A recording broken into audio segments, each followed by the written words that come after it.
Hello everyone, welcome to PW only IAS. दोस्तों, कुछ दिन पहले यूपीएससी के फाइनल रिजल्ट हमारे सामने आए। लगभग एक महीना हो चुका है। अब काफ़ी सारे स्टूडेंट्स का ये डाउट था कि सर पिछले सालों के कंपैरिजन में किस तरह से टॉपर्स के मार्क्स चेंज हुए हैं, क्या क्या वेरिएशंस हमें देखने को मिलते हैं। बट सबसे इंपॉर्टेंट बात ये है कि अब आने वाले मेंस के रिगार्डिंग हम यहाँ से क्या सारी चीज़ें सीख सकते हैं। That is the crux of this particular lecture. क्योंकि देखो, इस तरह से मार्क्स कंपैरिजन करना हमें 100% कोई ऐसा रिजल्ट नहीं देगा, बट एक चीज जरूर बताएगा कि आने वाले मेंस के अंदर हम कैसे अच्छे परफॉर्म कर सकते हैं। वो चीजें यहाँ पर इनकी मार्कशीट से हम डेफिनेटली बहुत कुछ सीख सकते हैं। एंड इसीलिए आज के सेशन में मैं आपको 5 ऐसी टेक्निक्स बताऊंगा जो हम यहाँ पर इनकी मार्कशीट से देखकर अपने मेंस के एग्जाम के अंदर उसको इंप्लीमेंट कर सकते हैं। तो देखो, सबसे पहले जैसे यहाँ पे आप नोटिस कर पाओगे, this is the result of this year, right. अब इसमें आप अंडरस्टैंड कर पाओगे, ये पूरा नाम यहाँ पे मेंशन्ड है, जैसे ऑल इंडिया रैंक 1 शक्ति दुबे जी, ठीक है, फिर हर्षिता गोयल, एंड इस तरह से सारे आपके नाम यहाँ पर देखने को मिल जाएंगे। एंड इनके यहाँ पे मार्क्स भी मेंशन्ड है, राइट, कि रिटर्न में इनका इतना स्कोर था, आपका इंटरव्यू में इतना स्कोर था, and so on and so fourth. अब एक चीज तो आप नोटिस करिएगा, यहाँ पर हमारे सामने हेमंत है, ठीक है, इनका ऑल इंडिया रैंक 13 है इस बार, and he has scored one of the highest 863 marks इनके मेंस में आए हैं। बाकी डेफिनेटली सबने 840 850 इस रेंज में रफली आपका स्कोर यहाँ पे किया है। पिछले सालों में भी हमें स्कोर्स अच्छे खासे देखने को मिलते हैं। जैसे लास्ट ईयर जो रैंक 1 थे आपके आदित्य श्रीवास्तव जी, उन्होंने लगभग 1100 मार्क्स 1099 मार्क्स यहाँ पे स्कोर किए थे। अब एक बार अगर मैं आंसर शीट की तरफ यहाँ पे आऊँ ना, तो आप यहाँ पे देख सकते हो, जैसे शक्ति दुबे जी की ये आंसर शीट है, जो आपकी मार्कशीट। यहां पर एक बात अंडरस्टैंड करने को हमें यहां पे देखने को मिलती है कि अगर हम इनके ऑप्शनल की बात करें, देन हमें यहां पर रफली आप कह सकते हो कि 280 से 290 मार्क्स, यानी कि लगभग 289 मार्क्स यहां पे हमें स्कोर होते हुए देखने को मिलेंगे, which is a very good score. ठीक है ना। आप बहुत सारे टॉपर्स आगे भी मैं आपको मार्कशीट लेकर आऊंगा, तो आप ध्यान रखेंगे कि यहाँ पे जितने भी मार्कशीट्स हैं उनमें ज्यादातर टॉपर्स ने ऑप्शनल के अंदर 270 280 290 300 इसके आसपास स्कोर किया हुआ है। यानी कि ऑप्शनल एक ऐसी चीज है जो आपको अपने मार्क्स स्कोर करने में, उसको बूस्ट करने में सबसे ज्यादा अहम रोल प्ले करती है। कई बार मेरी स्टूडेंट्स से डिस्कशन भी होती है, तो काफी सारे स्टूडेंट 230 240 250 तक रह जाते हैं, and that is where they are lacking at least 30 40 marks. तो सबसे बड़ी जो चीज हमें ध्यान रखनी है वो है ऑप्शनल के ऊपर ध्यान देना। आज मई के एंड में मैं यहाँ पे आपके साथ ये लेक्चर शेयर कर रहा हूं। अब रफली आपके मेंस के रिगार्डिंग लगभग 80 डेज देखने को मिलेंगे, है ना। 80 के आसपास दिन यहाँ पे मेंस के लिए बचे हुए हैं। इस 80 दिनों के अंदर जो सबसे एक सिग्निफिकेंट टाइम आपका डिवोट होना चाहिए, that should be on your optional. और ये सिर्फ इस बार के टॉपर की बात नहीं है, आप पिछले साल के टॉपर्स की भी बात करो तो वहां पर भी आप नोटिस कर पाओगे, जैसे आदित्य श्रीवास्तव जी के तो 308 मार्क्स थे। और भी बहुत सारे आप टॉपर्स के अगर आप देखना चाहो तो उनके भी आपके अंदर सिमिलर ही एक ट्रेंड देखने को मिल जाएगा। यहां पर भी आपको लगभग 286 मार्क्स आपको देखने को मिलते हैं। तो सबसे पहली चीज जो हमें टेक अवे लेनी है वो ये है, ऑप्शनल मिस नहीं कर सकते।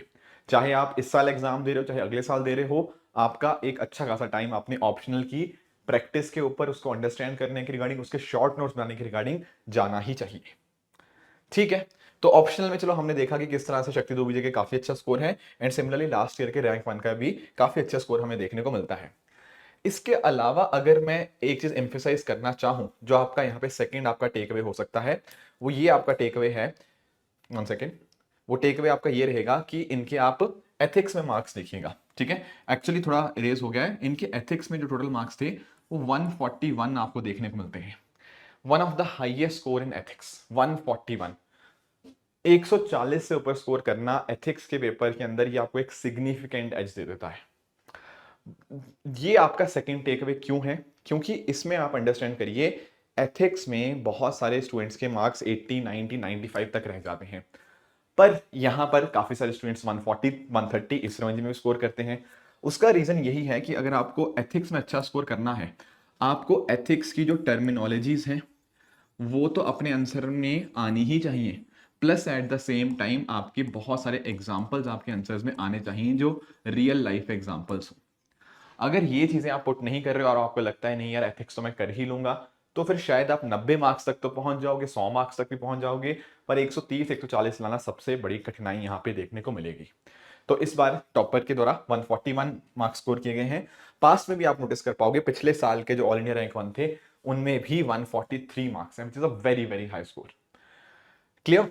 तो सबसे दो बड़े टेकअवेज यही हुए कि आने वाले 80 दिन जो आपके मेंस की तैयारी के हैं उनमें जो सबसे ज्यादा टाइम आपको स्पेंड करना है वो आपको ऑप्शनल और जीएस पेपर 4 यानी कि एथिक्स के ऊपर ही स्पेंड करना है।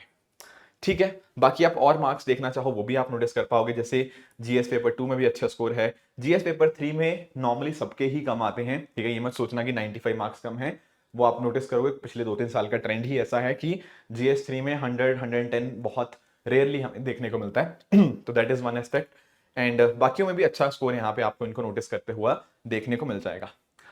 इसके अलावा अनिमेश प्रधान जी की बात करें, ये लास्ट ईयर के ऑल इंडिया रैंक 2 हैं, इनका भी आप नोटिस कर पाओगे स्कोर्स यहाँ पे आपके सामने मेंशन्ड है। इस बार की जो रैंक 2 है हर्षिता गोयल, इनमें भी आप अंडरस्टैंड करिएगा कि इनका यहाँ पे थोड़ा पीएसआईआर में मार्क्स कम है, बट पीएसआईआर के जो सेकंड पेपर है उसमें 152 मार्क्स हमें यहाँ पे देखने को मिल रहे हैं। बट एक नया कॉम्पोनेंट यहाँ पे देखने को मिलता है, दैट इज एसए। 2024 के टॉपर्स की जब हम बात करते हैं तो ज्यादातर मार्क्स जो है ना वो थोड़ा 100, 110, 120 के आसपास है, उससे ऊपर कम स्कोर्स हमें देखने को मिलते हैं। पर हर्षिता गोयल जी ने टोटल 144 मार्क्स स्कोर किए हैं। तो 3 टेकअवेज अभी तक अगर आपको समझ आए होंगे ना, वो ये देखने को मिले होंगे कि अगर आपको बाकियों से एक सिग्निफिकेंट एक जंप लेना है तो उसमें ऑप्शनल, एथिक्स एंड एसए, ये तीनों का बहुत बहुत बहुत इंपॉर्टेंट रोल है। ये वही 3 पेपर्स हैं जहां रेंज बहुत बड़ी है। आप ना यहाँ पे जीएस के आप किसी के भी मार्क्स कंपैरिजन करके देख लो, जीएस 1, 2, 3 के, आप अंडरस्टैंड करोगे कि यार हाँ किसी के अच्छा स्कोर है तो 105, 110 आ गया, किसी का खराब स्कोर है तो 90 के आसपास या 80 के आसपास आ गया, तो वहां रेंज इतनी ज्यादा नहीं है। पर एसए में आप नोटिस करना रेंज कहीं ना कहीं शायद 50 नंबर से लेकर 150 तक जा रही है। सिमिलरली एथिक्स के अंदर भी सिमिलर चीज है, एंड ऑप्शनल के अंदर भी जो रेंज है वो बहुत कम से, इवन काफी बच्चों के 200 से कम भी आते हैं, एंड कुछ लोगों के 310, 320 या उससे ज्यादा स्कोर भी आता है। तो what I am saying is the range is extensively high in these particular papers. तो कल को ऐसा नहीं करना कि जीएस 1, 2, 3 को इतना ज्यादा टाइम दे दिया कि आपके एथिक्स, ऑप्शनल या एसए कॉम्प्रोमाइज हो गए। मैं ये बिल्कुल नहीं कह रहा कि ये टॉप चैप्टर ज्यादा इंपॉर्टेंट है या टॉपिक ज्यादा इंपॉर्टेंट है, नो। पर कहीं ना कहीं आप अंडरस्टैंड करो ना, यहां पर एक सिग्निफिकेंट आपको जंप लेने की एक बहुत बड़ी पॉसिबिलिटी बनती है। तो टाइम को उस तरह से डिवाइड करना जहां से आपका मैक्सिमम आउटपुट यहां पे आ पाए। क्लियर? बाकी अगर आप और देखना चाहते हैं, जैसे इस बार जो अर्चित गर्ग हैं, ठीक है, इनका इस बार ऑल इंडिया रैंक 3 आया है। लास्ट ईयर भी इन्होंने पेपर दिया था, तब उनका ऑल इंडिया रैंक 153 आया था। अब जरा कंपैरिजन करते हैं इनके ही लास्ट ईयर और इस ईयर की मार्कशीट में, तो आप अंडरस्टैंड कर पाओगे। सबसे पहली बात तो इनके फिलॉसफी में मैं जैसा हर बार बोल ही रहा हूं कि लगभग 290 के आसपास, 280 सॉरी, ठीक है, 298 मार्क्स इनके आपको यहाँ पे ऑप्शनल के अंदर देखने को मिले, जो कि बहुत ही सिग्निफिकेंट हाई स्कोर है। पिछले साल भी इन्होंने अच्छा परफॉर्म किया था, पर वहां पर भी लगभग इन्होंने 20-22 नंबर का इंप्रूवमेंट दिखाया है। एथिक्स के अंदर भी मार्क्स अच्छे हैं इस बार, एसए के अंदर भी मार्क्स काफी ज्यादा बेहतरीन हमें देखने को मिलते हैं। तो जो इंप्रूवमेंट ज्यादातर आई है ना वो इन्हीं सब्जेक्ट्स के अंदर आई है। अब देखो 3 तो टेकअवेज हमने ले ही लिए, अब जो आखिरी के 2 टेकअवेज वो यही रहेंगे कि यानी कि ना आने वाले जो मंथ्स हैं उनमें आपको बिल्कुल भी लेथार्जिक नहीं होना है। जो गलतियां प्रीलिम्स में हो चुकी हैं कोई बात नहीं, अब आगे मेंस के ऊपर पूरा तरह से ध्यान देना है। रीजन बीइंग कि मेंस ही है जो आपको यहाँ पे रैंक डिसाइड करेगा। ठीक है ना? आप किसी भी टॉपर से आप पूछोगे तो आप रियलाइज करोगे कि मेंस ही एक ऐसा स्टेज होता है जो हमें अपने रैंक के करीब लेके जाता है। हमारी पीडब्ल्यू ओनली आईएएस की जो टीम है ना, वो भी आपको यहाँ पे एक हेल्पिंग हैंड प्रोवाइड कर रही है हमारे सृजन मेंस प्रोग्राम 2025 के माध्यम से। दोस्तों लास्ट ईयर का जो हमारा सृजन प्रोग्राम था बहुत ही एक्सटेंसिव था, एंड डेफिनेटली स्टूडेंट्स को बहुत ज़्यादा बेनिफिट भी हुआ, जिस वजह से हमें देखने को मिलता है कि लास्ट ईयर टोटल 190 स्टूडेंट्स ऐसे थे जिनका नाम फाइनल लिस्ट में था, और वो हमारे सृजन मेंस प्रोग्राम के साथ यहाँ पे कनेक्टेड थे। अब इस बार का जो सृजन प्रोग्राम है डेफिनेटली बहुत ही यहाँ पे अच्छे से फीचर्स को क्यूरेट किया गया है ताकि आपकी मेंस की प्रिपरेशन को बहुत ही अच्छे ढंग से ये हेल्प कर पाए। जैसे हमारा ये जो फ्रेमवर्क है ये रूल्स प्लस सक्सेस फ्रेमवर्क है। यहाँ पर सबसे पहला तो है कि आपको प्रॉपर कंटेंट प्रोवाइड किया जाएगा, that is your read component. पर हार बुकलेट्स आपने सुना होगा बहुत सारे टॉपर्स रिकमेंड करते हैं, तो पहले कंपोनेंट में आ जाएंगे। पीवाईक्यूज भी हैं, क्यूएनए बैंक भी है। फिर सेकंड है आपका अंडरस्टैंडिंग, यहाँ पर आप नोटिस कर पाओगे एथिक्स एंड एसए के आपके लाइव सेशंस होंगे। मैंने जैसा बताया एथिक्स एंड ऐसे बहुत सिग्निफिकेंट रोल प्ले करते हैं। उसके साथ साथ 300 से भी ज्यादा आपके क्वेश्चन डिस्कस होंगे एंड यहाँ पे थीम बेस्ड सिलेबस कवरेज भी देखने को मिल जाएगी। फिर लर्निंग, देखो यार लर्निंग वाला कंपोनेंट तो बिल्कुल ये मिस नहीं करना, ठीक है? क्यों? क्योंकि अंडरस्टैंड करो यार, आंसर राइटिंग इज समथिंग जो कि आपको हेल्प करेगी मेंस के अंदर। प्रीलिम्स में मॉक टेस्ट हमें हेल्प करते थे कि कैसे हमें यहाँ पे आंसर तक पहुंचना है, मेंस में हमें आंसर राइटिंग मदद करती है कि अपने आंसर को बेहतर कैसे बनाना है, वैल्यू एडिशन कैसे करना है, 10 में से अगर 2-3 नंबर आ रहे हैं उसको 5-6 तक कैसे लेके जाना है, वो सारी चीजें आपको आंसर राइटिंग में हेल्प करेंगी। प्लस प्रॉपर इवेल्युएशन होगा, और यहाँ पर जो इवेल्युएशन होगा वो आपके यूपीएससी रैंकर्स होंगे, है ना, टॉपर्स टॉपिक्स इनसाइट्स भी आपको यहाँ पे प्रोवाइड करी जाएंगी। एंड लास्टली सबसे इंपॉर्टेंट कंपोनेंट मानता हूँ वो है मेंटर्स का। हमारी जो पूरी की पूरी मेंटरशिप टीम है, बहुत ही डेडिकेटेड मेंटरशिप टीम है। सभी सीनियर मेंटर्स हैं जिन्होंने 2 बार 3 बार इंटरव्यू दे रखा है, या फिर कुछ टॉपर्स ऐसे भी हैं जो हमारे रैंक होल्डर्स ही हैं एंड वो मेंटरशिप टीम का पार्ट है। तो 24/7 इस तरह से आपकी मेंटर सपोर्ट रहेगी जो आपको बिल्कुल हेल्प करते रहेंगे। कहीं पर भी कोई समस्या आएगी तो हमारे मेंटर्स आपके साथ खड़े रहेंगे, ताकि कैसे आपको आंसर राइटिंग बेहतर करानी है, कुछ मेंस में इशू आएगा, वो सारा चीजें यहाँ पे हमारी मेंटरशिप टीम उसको कवर कर लेगी। राइट, तो इनकेस आप ज्वाइन करना चाहते हैं अपना सीजन जो हमारा प्रोग्राम है, तो ये QR कोड है, plus at the same time इसका जो लिंक होगा नीचे मैं डिस्क्रिप्शन के अंदर दे भी दूंगा। तो चौथा टेक वे मेरा यही है कि आप लोगों को आने वाला जो 80 डेज हैं, there is no room for lethargy, you need to put in your best foot forward, ठीक है? रैंक इसी बार लाना है, ये मत सोचना कि यार इस बार उतनी तैयारी नहीं हुई, अभी 80 दिन है, मेहनत करोगे सही ढंग से तो यहां पर रैंक बिल्कुल लाना पॉसिबल है फाइनल लिस्ट के अंदर। राइट, तो स्ट्रेटेजाइज करना यहाँ पे अपने आप को थोड़ा, ठीक है ना, कि कैसे आप टाइम डेडिकेट करोगे, क्योंकि देखो पढ़ने वाली चीजें बहुत सारी हैं, GS1 GS2 GS3 GS4 optional ethics, है ना, सब चीजें यहाँ पे हमें पढ़नी है। तो एक प्रॉपर प्लानिंग, एक टाइम मैनेजमेंट होना अपने आप में बहुत इंपॉर्टेंट है। ये चीज नहीं होगी तो थोड़ा सा हमें यहाँ पर गड़बड़ होती हुई देखने को मिल जाएगी। तो पहले एक बार प्लान जरूर कर लेना अपनी तैयारी यहाँ पे स्टार्ट करने से।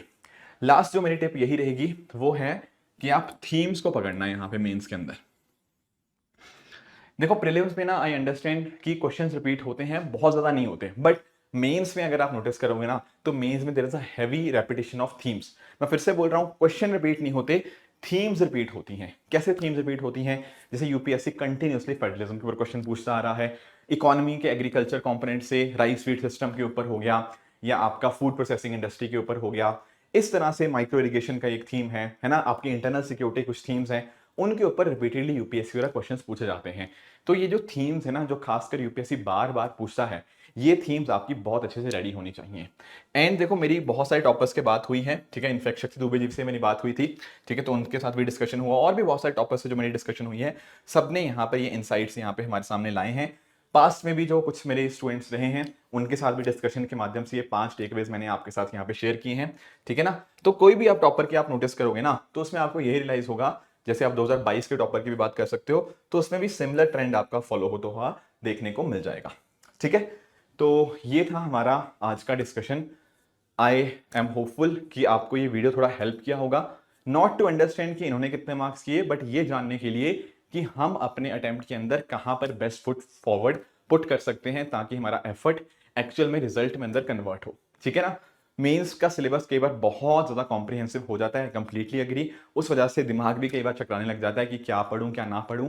पर अगर आपने सही ढंग से स्ट्रेटेजाइज कर लिया, अपने टाइम का प्रॉपर इस्तेमाल किया, सही जगह पे उस टाइम को डाला, तो आपका भी मैं नाम ऐसे ही एक्सपेक्ट करूंगा टॉपर्स की लिस्ट के अंदर, राइट। तो thank you so much for joining, all the very best, keep working hard. बाकी सीजन का जो लिंक है नीचे डिस्क्रिप्शन में दे दिया गया है, वहां पर जाकर आप इसके अंदर एनरोल कर सकते हैं। Thank you so much, all the best.